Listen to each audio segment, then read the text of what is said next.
Hello दोस्तों, स्वागत है आप सभी का फिजिक्स संसार के इस लेटेस्ट वीडियो में। आज के इस वीडियो में आज का जो हमारा टॉपिक है वो है तीन आवेशों के निकाय की वैद्युत स्थितिज ऊर्जा। हम लोग इस वीडियो में पढ़ेंगे कि अगर हमारे पास तीन बिंदु आवेश हैं तो वो तीनों मिल करके जो एक निकाय बनाते हैं, उस निकाय की वैद्युत स्थितिज ऊर्जा का व्यंजक क्या होगा।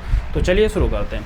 जैसा कि हम लोग पिछले वीडियो में पढ़ चुके हैं कि अगर हमारे पास दो बिंदु आवेश होता है तो उन दोनों आवेशों के कारण निकाय की वैद्युत स्थितिज ऊर्जा का व्यंजक क्या होता है, उसको आपको पढ़ा दिया। तो अगर आपने उस वीडियो को नहीं देखा तो आप चैनल पे जाइए, क्लास 12 फिजिक्स के सेकंड चैप्टर वैद्युत विभव और धारिता के नाम से एक प्लेलिस्ट मिलेगी। उस प्लेलिस्ट में आपको इस सेकंड चैप्टर से संबंधित जितने भी वीडियो हैं इससे पहले के टॉपिक के, वो सबको वहाँ पर मिल जाएंगे।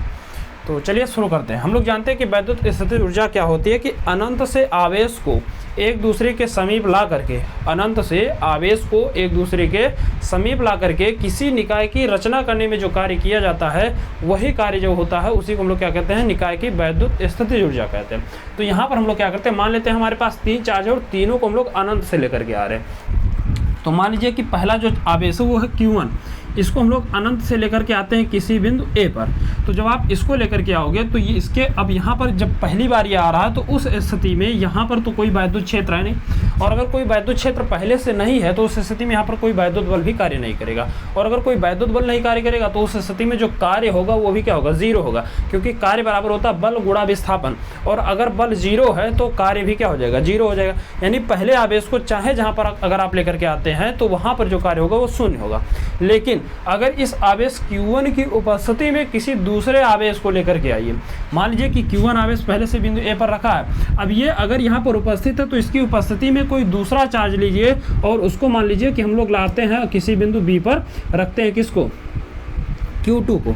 तो जब आप इसकी उपस्थिति में इसको लेकर के आओगे इसके वैद्युत क्षेत्र में, तो ये आवेश क्या करेगा, इस पर बल लगाना शुरू करेगा, और अगर ये इस पर बल लगाएगा तो जो वैद्युत बल लगेगा उसके विरुद्ध आपको यहाँ पर कुछ ना कुछ कार्य करना पड़ेगा, और वो कार्य क्या होगा, इन दोनों आवेशों के निकाय की स्थितिज ऊर्जा हो जाएगी, जो कि हम लोग व्यंजक पढ़ चुके हैं।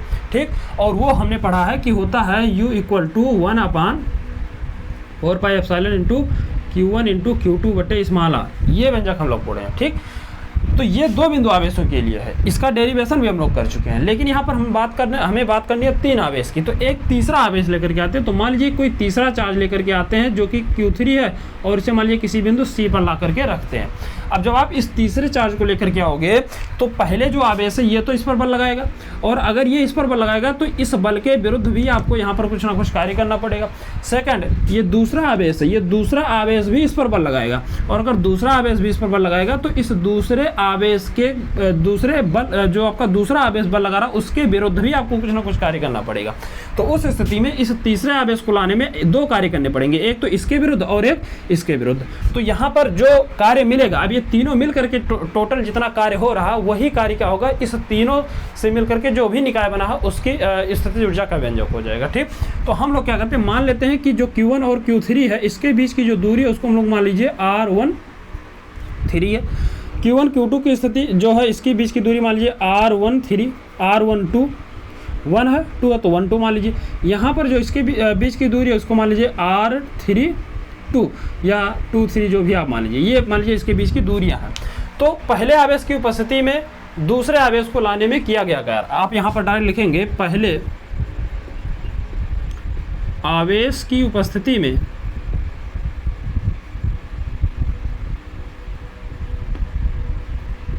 दूसरे आवेश को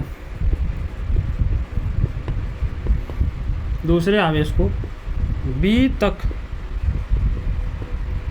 लाने में किया गया कार्य, मान लीजिए W है, और W बराबर होता है आपका विभव इंटू Q। किसको ला रहे हैं, दूसरे को ला रहे हैं तो Q2। अब विभव का व्यंजक आप लोग इससे पहले वाले वीडियो में हमने आपको पढ़ाया, V = होता है 1/4πε इंटू Q बटे स्मॉल r। अब ये Q क्या है, ये Q वो आवेश होता है जिसके कारण वैद्युत विभव उत्पन्न होता है।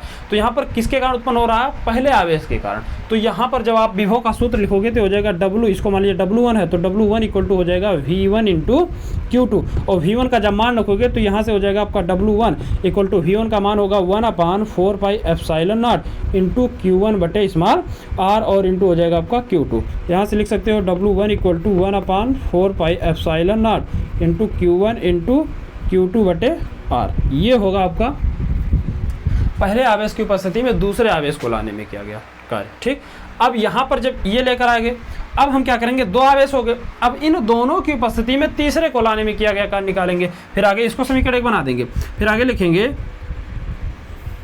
अतः, नहीं तथा लिखेंगे, तथा आवेश Q1 व Q2 की उपस्थिति में, Q1 व Q2 की उपस्थिति में आवेश Q3 को लाने में किया गया कार्य, लाने में किया गया कार्य।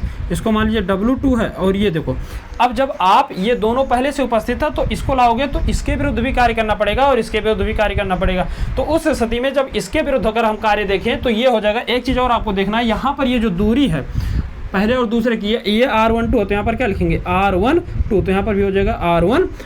तो ये W2 जो होगा वो हो जाएगा 1/4πε0। अगर Q1 और Q3 के बीच कार्य देखेंगे तो ये हो जाएगा आपका Q1 × Q3/R13, कुछ इस प्रकार से। विभव का व्यंजक वही है, इसीलिए डायरेक्ट हम लिख रहे हैं। प्लस इसकी उपस्थिति में इसमें कार्य देखेंगे तो ये हो जाएगा 1/4πε0। फिर यहाँ पर है Q2 × Q3/R23, इसको बनाएंगे समीकरण 2। तो ये हमने तीनों आवेशों को एक दूसरे के निकट लाने में कुल टोटल कितना कार्य हुआ वो हमने निकाल लिया। तो अब अगली लाइन से लिखेंगे अतः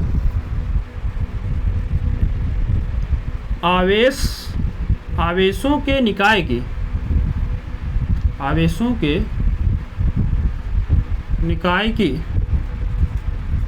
रचना करने में किया गया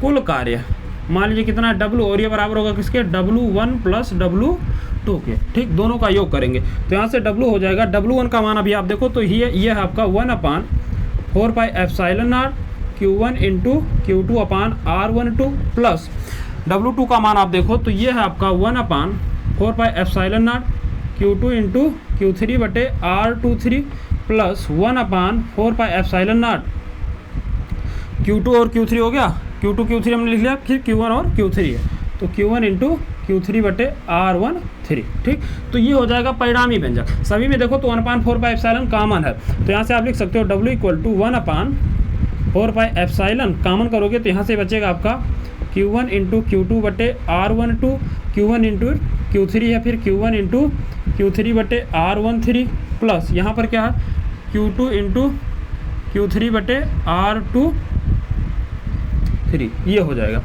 तो ये तो हो गया टोटल कार्य। और हम विभव की स्थितिज ऊर्जा की परिभाषा के अनुसार पढ़ चुके हैं, आपको पढ़ाया गया है कि स्थितिज ऊर्जा जो होती है वो किए गए कार्य के बराबर होती है। परिभाषा ही कहता है कि आवेश को अनंत से वैद्युत क्षेत्र के किसी भी बिंदु तक एक दूसरे के समीप लाने में जो किया गया कार्य होता है वही उस निकाय की वैद्युत स्थितिज ऊर्जा होती है।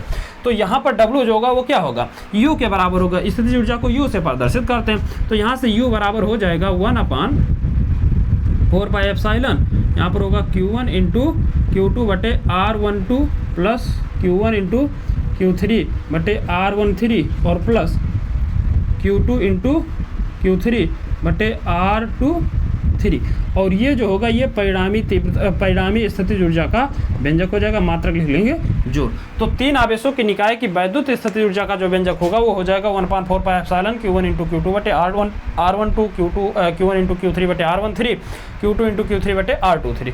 तो ये व्यंजक होगा परिणामी। तो आई होप आपको ये टॉपिक अच्छे से समझ में आ गया होगा।